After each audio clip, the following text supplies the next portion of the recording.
The original season 2, episode 18, Night Has 1,000 Eyes. The second half of this episode was definitely pretty insane.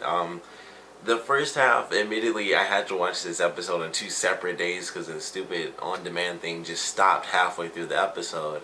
And of course, as I'm sure a lot of you know, if you watch anything on demand, you can't fast forward. So when it screwed up and quit halfway through the episode, I would have had to start over and watch 30 whole minutes. So unfortunately, I had to wait a couple of days. Actually, I think it's been like 2 days since I saw the first half of the episode. But the second half was definitely crazy. Like the first one was really cool. Like the beginning of the episode, we had sort of the initial sort of introduction to Dahlia, where she's taking over these random people, and it's like a really weird, thriller horror movie type thing going on, where it's just everyone on this street is just looking at Haley and stuff, and it's like, I'm coming for what's mine and things like that, and it's just really weird and crazy, and it's Dahlia taking over these people from wherever she is. And that was another thing that was crazy about this episode. I didn't think Dahlia was as powerful as she actually was in this episode. I knew she was, really strong, but I figured it's like, well, she's just an older witch, so she's powerful, and so yeah, she can, control these people and stuff like that. It seemed simple enough, but when it got to the end of the episode and she's, controlling a bunch of people at once, and then she gave really like two people a fraction of her power, that's when I realized how powerful this woman is. Because her giving them a fraction seemed like these witches were as strong as normal witches that they've come across in the show. Maybe a little bit weaker because they did seem to be able to kind of fight against them, but they seemed almost as strong as most of the witches that the vampires have come up against in this series. And that was when it kind of blew my mind. I was like, that it just really clicked. Like, she is incredibly powerful. It's not like, she's stronger than their mother, who is really powerful. It's like, I understood that, but their mother never really, seeing what Dahlia did in this episode, their mother really just wanted to kill him. She channeled some people, did some big spells, but it was never like, I'm controlling everyone on this street. I give someone a fraction of my power, and I'm still insanely powerful. Obviously, especially at the end of the episode, was when it, if you didn't get it before, that had to be the moment where you realize this woman is like beyond powerful, because she helped the woman. Unfortunately, she killed her afterwards, but she helps this woman actually be able to play using her hands again, and she couldn't do this herself, and she was obviously the oldest witch, in the quarter at the time, and she couldn't even do that for herself. And Dahlia's like, you fixed, and it's like nothing. Like I spit on your fingers, and you can have him play the piano if you want to. Like, it was crazy to me. Like, it was the simplest thing, and she's like, there's nothing you can do for me that I can't already do for myself. And I thought it was a pretty interesting scene that she was, she completely accepted her fate and stuff. But because she was so incredibly powerful, she beat the crap out of Michael and Klaus, and she beats them up. She takes the weapon and she's like teleporting all over the room and stuff.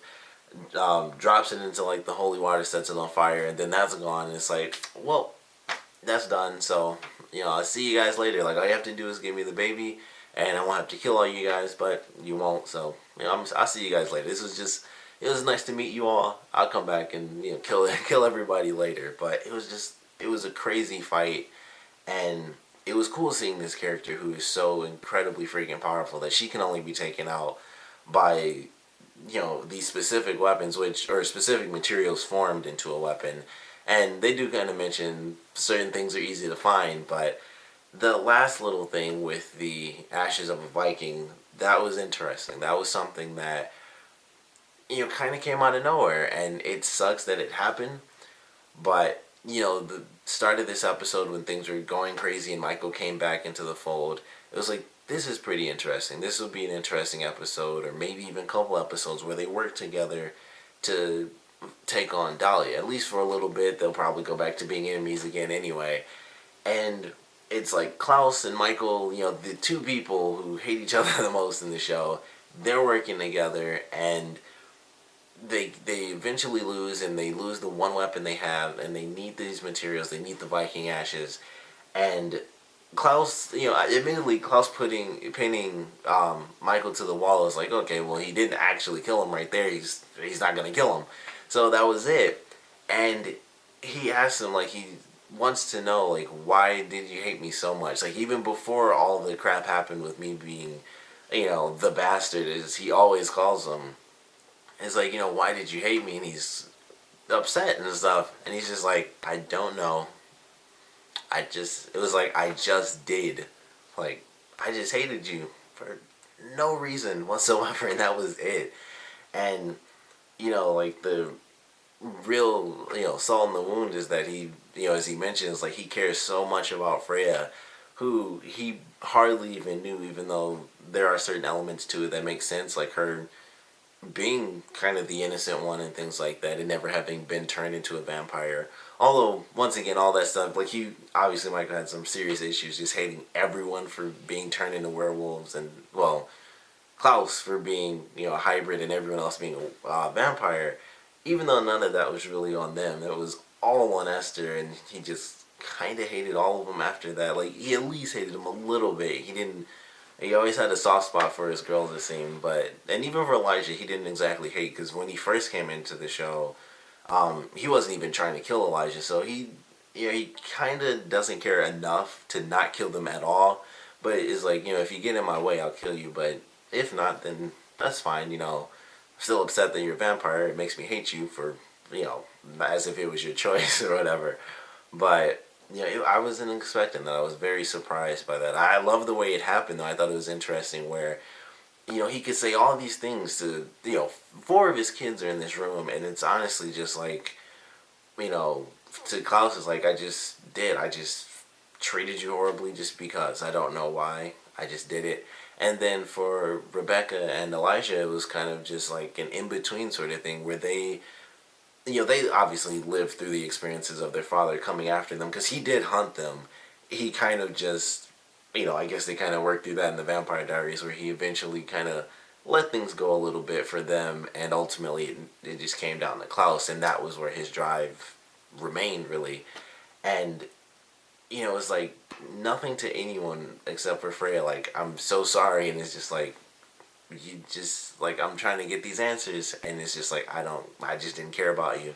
And then Klaus does what he does, and he kills someone, and that's a crazy thing. I can't believe they actually killed off Michael. Like, Michael, the vampire hunter, is dead now, so that kind of sucks. It really sucked. I think the biggest thing that sucks about that is the fact that I feel like he didn't really have nearly as much of a role as I wanted him to have in the series. I feel like he came in and it was like, he's going to be the big villain, and then that's when Esther came in around the same time, and I had all these ideas, like maybe they'll team up and all this other cool stuff, and they kind of did, but admittedly it was like a tiny itty bitty little section, and then it's like, alright, Michael's been being siphoned for power or something, and it's just Esther, and even after all that stuff happened, Michael was still kind of just somewhere off in the background. It's like, oh, I sent them for materials and stuff, and so they just always had a reason for him not to be the main villain, which I felt he should have been, like, his own. I feel like he really should have had like his own season. He only had like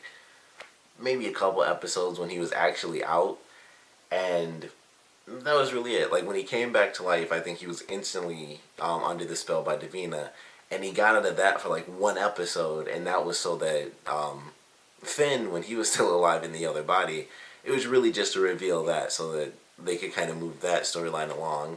And he did fight Klaus, that did happen, and he escaped out of that, which was super awesome because he got stabbed with that knife that like stays in you, but he just like ripped it out of him and kept on keeping on. So he had some amazing moments, and obviously some very focused episodes that were on him. But I really wish they did have a full season or something where he was like the main villain, and it just didn't happen, and obviously it won't. So that is the only disappointing thing that happened out of that, and also the fact that it was a total shock. I don't know if that's really good or bad. It's just, it was a shock. I didn't expect that at all. I figured, like I said, they're working together at least for a little bit. They got to take out Dahlia, and they're just gonna clash heads as long as they're teaming up. But it was one episode and he's gone. So we get Dahlia in.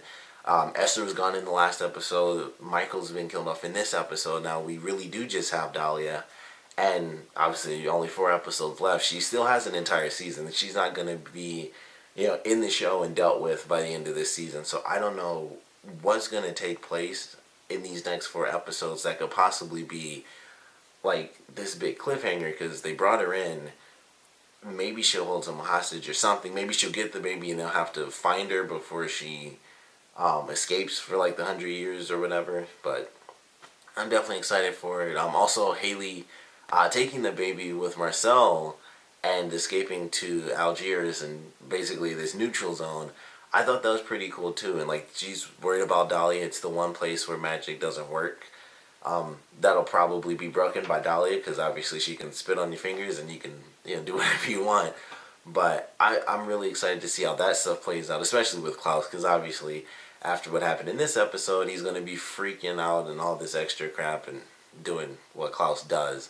But I'm excited for it. We also had the stuff with Josh and Aiden, really having that defining moment, trying to, kind of things clicking for him. Like, I was almost betraying my friend. I almost turned on the pack, like the alpha of the pack, the guy who helped me since we were little kids. So that was a cool little moment for his character. I think it was a nice tense moment for him where he had to really decide what was going to happen, and ultimately he did choose what Klaus would have wanted, because he didn't want his head to get ripped off. So it makes sense, preservation of life and all that, and ultimately things are fine, and Haley worked with Marcel, and Marcel's going to help them take care of the baby and survive in Algiers.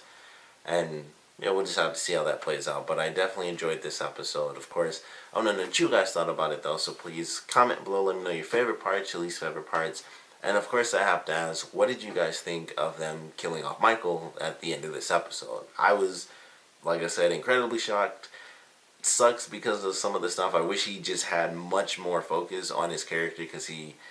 And maybe they didn't, because he technically did have that. He did have a whole season on the Vampire Diaries, and I guess because that was season 3 or 4, and they're on some season. I honestly can't even tell. They're almost on like season 7 or something like that. They're on season 6 now. So, 2-3 years ago, I guess he did kind of have his own whole season where it was like, it's the vampire hunter Michael. So, they still had that, but I do wish they had that in this, where it's like he got dealt with in that, but in this everything kind of moves rapidly and it's way more to the extreme, I feel. So I still think he kind of deserved it in this, where he's just like ripping up the quarter and they just can't freaking stop this guy, and whatever happens.